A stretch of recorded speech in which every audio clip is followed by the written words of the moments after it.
Selamat pagi saudara-saudari yang terkasih di dalam Tuhan Yesus Kristus. Selamat berjumpa kembali di dalam renungan pagi hari ini. Sebelum kita membaca dan merenungkan firman Tuhan, marilah kita bersama-sama mempersiapkan hati dan pikiran kita dan memohon tuntunan Roh Kudus. Mari kita berdoa. Ya Bapa di dalam kerajaan sorga, dikuduskanlah senantiasa nama-Mu. Segala puji dan syukur kami panjatkan kehadirat-Mu. Kami datang membawa kerinduan kami untuk mendengar firman-Mu. Kami ingin menjadi orang yang sungguh-sungguh mengenal-Mu. Kiranya Roh Kudus menuntun kami saat nanti kami membaca firman-Mu. Biarkan kami dapat mengerti kehendak-Mu. Dengarlah doa syukur dan permohonan ini yang kami naikkan melalui Yesus, Putra Tunggal-Mu. Amin. Saudara-saudari yang dikasihi Tuhan, renungan firman Tuhan pada pagi hari ini terambil dari Bilangan pasal 21 ayat 4-9. Saya akan membacakannya untuk kita. Setelah mereka berangkat dari Gunung Hor, berjalan ke arah Laut Teberau untuk mengelilingi tanah Edom, maka bangsa itu tidak dapat lagi menahan hati di tengah jalan. Lalu mereka berkata-kata melawan Allah dan Musa, "Mengapa kamu memimpin kami keluar dari Mesir, supaya kami mati di padang gurun ini? Sebab di sini tidak ada roti dan tidak ada air, dan akan makanan hambar ini kami telah muak." Lalu Tuhan menyuruh ular-ular tedung ke antara bangsa itu yang memagut mereka, sehingga banyak dari orang Israel yang mati. Kemudian datanglah bangsa itu mendapatkan Musa dan berkata, "Kami telah berdosa, sebab kami berkata-kata melawan Tuhan dan engkau. Berdoalah kepada Tuhan supaya dijauhkannya ular-ular ini daripada kami." Lalu Musa berdoa untuk bangsa itu. Maka berfirmanlah Tuhan kepada Musa, "Buatlah ular tedung dan taruhlah itu pada sebuah tiang. Maka setiap orang yang terpagut, jika ia melihatnya, akan tetap hidup." Lalu Musa membuat ular tembaga dan menaruhnya pada sebuah tiang. Maka jika seseorang dipagut ular dan ia memandang kepada ular tembaga itu, tetaplah ia hidup. Saudara-saudariku yang terkasih, judul renungan pada pagi hari ini adalah "Pandanglah Dia yang ditinggikan". Saudara-saudari yang dikasihi Tuhan, ketika Yusuf menjadi Perdana Menteri di Mesir, hubungannya dengan Raja Mesir sangat baik, sehingga orang Israel yang ada di Mesir terpelihara hidupnya. Namun, setelah Raja Mesir mangkat, diganti dengan raja-raja yang tidak lagi mengenal Yusuf, maka kehidupan orang Israel tidak lagi damai. Mereka ditindas. Selama 430 tahun lamanya orang Israel ditindas dan diperlakukan sebagai budak. Mengeluhlah orang Israel. Mereka berseru-seru dan Allah mendengarkan seruan mereka. Lalu Allah mengirimkan hamba-Nya Musa untuk membawa keluar orang Israel dari Mesir menuju negeri yang dijanjikan Allah kepada Abraham. 40 tahun lamanya perjalanan ditempuh untuk sampai ke tanah perjanjian. Dalam perjalanan tersebut, berbagai mujizat Allah disaksikan oleh orang Israel.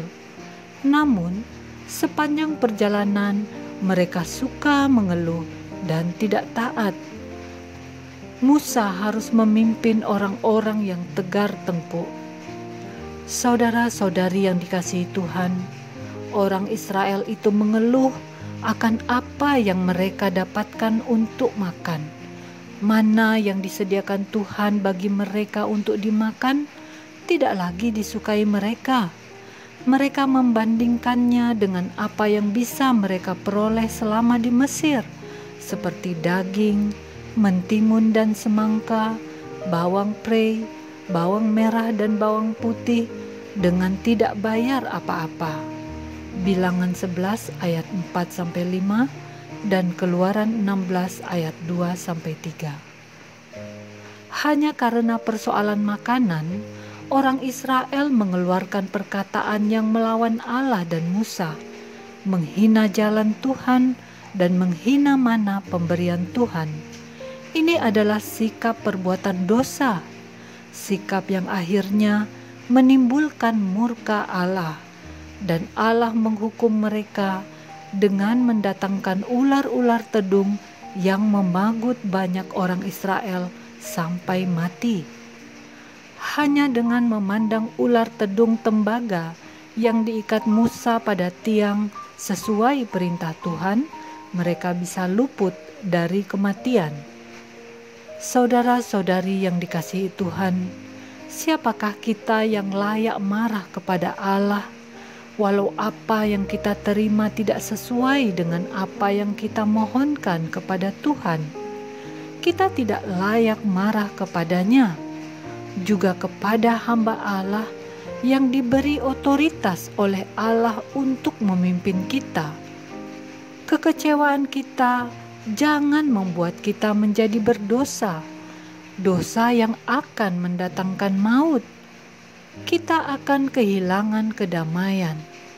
Seperti orang Israel yang kala itu harus memandang ular tembaga yang ditinggikan dengan tiang, maka demikian pula kita yang terlanjur berdosa ini segeralah berpaling ke satu-satunya arah yang benar. Pandanglah Dia yang ditinggikan, yaitu baliklah beriman, percaya kepada Yesus yang telah disalib agar kita selamat. Yohanes 3 ayat 14-15 dikatakan demikian.